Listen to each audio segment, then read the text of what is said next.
and welcome everyone to my YouTube channel. আমি central plus রাজ্যের সমস্ত এক্সামেরই উপযোগী একটা জিকে টপিক নিয়ে চলে এসেছি।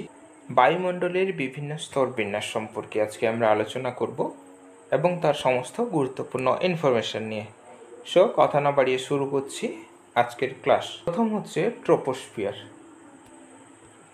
ট্রোপোস্ফিয়ার এর বিস্তৃতি ভূপৃষ্ঠের উপরিভাগে প্রায় 8 থেকে 17 কিলোমিটার এবং গড়ে 12 কিমি পর্যন্ত এর বিস্তার। এই স্তরের বৈশিষ্ট্যগুলো আমরা জেনে নিই। বায়ুমণ্ডলের সবথেকে নিচের স্তর হচ্ছে এটি। বায়ুমণ্ডলে সবচেয়ে ঘন এবং ভারী স্তর হচ্ছে ট্রোপোস্ফিয়ার, অর্থাৎ এই স্তরটা যেটা ভূপৃষ্ঠের সবার উপরে রয়েছে। প্রাকৃতিক ঘটনাবলী যেমন ঝড়, বৃষ্টি, বজ্রপাত, কুয়াশা ইত্যাদি এই স্তরেই দেখা যায়। প্রতি কিলোমিটার উচ্চতা বৃদ্ধির জন্য এই স্তরে উষ্ণতা প্রায় 6.4 ডিগ্রি সেন্টিগ্রেড হারে কমতে থাকে।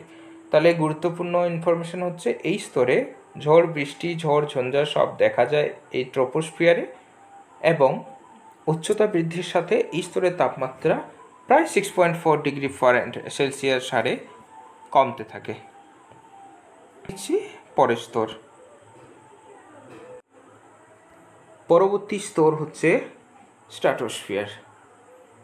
এই স্তরে গুরুত্বপূর্ণ ইনফরমেশন দেখে নিচ্ছি। বিস্তৃতি ভূপৃষ্ঠের উপরিভাগে প্রায় 12 থেকে 50 কিলোমিটার পর্যন্ত এর বিস্তার। এর স্তরের প্রধান প্রধান বৈশিষ্ট্য হচ্ছে ঝড়, বৃষ্টি, ঝড়, ঝঞ্ঝা, বৃষ্টি এগুলি না থাকার ফলে এই স্তরের বায়ু খুবই শান্ত, তাই একে কি বলা হয়, শান্ত মণ্ডলও আমরা বলি। এবার বায়ুর চাপ এতে খুব কম এবং বায়ু খুবই হালকা প্রকৃতির হয়ে থাকে এই স্তরে। স্ট্র্যাটোস্ফিয়ারে 20 থেকে 30 কিমি উচ্চতায় ওজোন গ্যাস দেখা যায়, যেটা জীবজগতের জন্য খুবই গুরুত্বপূর্ণ। এই স্তরটিকে ওজোনোস্ফিয়ার বলে। এর গুরুত্ব প্রধান হচ্ছে কি করে, এই সূর্য থেকে আগত যে অতিবেগুনি রশ্মি ওটাকে ভূপৃষ্ঠে প্রবেশে বাধা দেয়, এটা রিফ্লেক্ট করে মহাশূন্যে আবার পাঠিয়ে দেয়, যার ফলে কি হয় না জীবজগৎ সূর্যের অতিবেগুনি রশ্মির ভয়ানক প্রভাব অর্থাৎ ক্যান্সারের হাত থেকে মুক্তি পায়। এটা হচ্ছে স্ট্র্যাটোস্ফিয়ারের সবচেয়ে গুরুত্বপূর্ণ বিষয়বস্তু। আচ্ছা, দেখে নিচ্ছি নেক্সট স্তর। পরবর্তী স্তরটা হচ্ছে মেসোস্ফিয়ার। মেসোস্ফিয়ারের বিস্তৃতি হচ্ছে স্ট্র্যাটোস্ফিয়ারের উপরে অর্থাৎ 50 কিলোমিটার থেকে 80 কিমি এই উচ্চতার মধ্যেই এই স্তরের বিস্তৃতি। এই স্তরের প্রধান বিশেষ বৈশিষ্ট্য কি না, উচ্চতা বাড়ার সাথে সাথে এর বায়ুর তাপমাত্রা এই স্তরে কমতে শুরু করে, আর এটি বায়ুমণ্ডলের সবচেয়ে শীতলতম স্তর, সেটার নাম হচ্ছে কি মেসোস্ফিয়ার। পরের স্তরটি হচ্ছে থার্মোস্ফিয়ার বা আয়নোস্ফিয়ার। এর বিস্তৃতি হচ্ছে ভূপৃষ্ঠের উপরে 80 কিলোমিটার থেকে 600 কিলোমিটার প্রায়, এর মধ্যেই এই স্তরের বিস্তৃতি দেখা যায়। এই স্তরের বিশেষ বৈশিষ্ট্য হচ্ছে এই স্তরে বেতার তরঙ্গকে প্রতিফলিত করে, তাই একে ক্যানেলি হেভিসাইড স্তর বলা হয়, অর্থাৎ যে রেডিও তরঙ্গ, বেতার তরঙ্গ হয় এই স্তরের মাধ্যমে প্রতিফলিত হয়। এই স্তরে তাপমাত্রা খুব বেশি হয়, গড়ে প্রায় 1100 ডিগ্রি সেন্টিগ্রেড, আর এই স্তরে কি দেখা যায়, মেরুজ্যোতি দেখা যায়।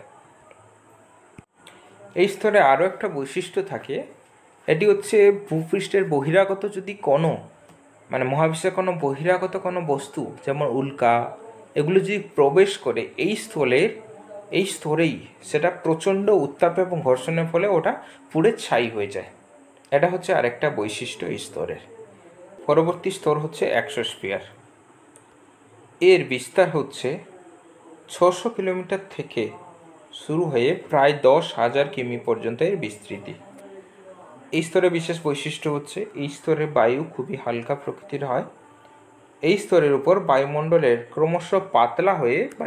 স্তরটা ক্রমশ পাতলা হয়ে মহাশূন্যে মিশে গেছে। এই স্তরে কৃত্রিম উপগ্রহ পৃথিবীকে পরিক্রমণ করে এক্সোস্ফিয়ারে। 1500 থেকে 10,000 কিমি উচ্চতায় বায়ুস্তরকে বলা হয় ম্যাগনেটোস্ফিয়ার।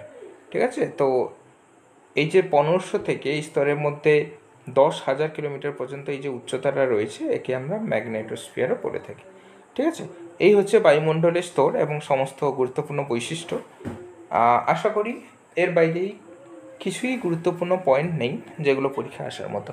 ঠিক আছে, তো ক্লাসটা কেমন লাগলো অবশ্যই তোমরা কমেন্টে জানাও, আর ভালো লাগলে অবশ্যই লাইক করে পাশে থাকো, যাতে এই ধরনের ইম্পর্টেন্ট ভিডিওগুলো আমি পরবর্তীতে তোমাদের কাছে পৌঁছাতে পারি। ওকে, আজকে এই পর্যন্তই, দেখা হচ্ছে নেক্সট ক্লাসে।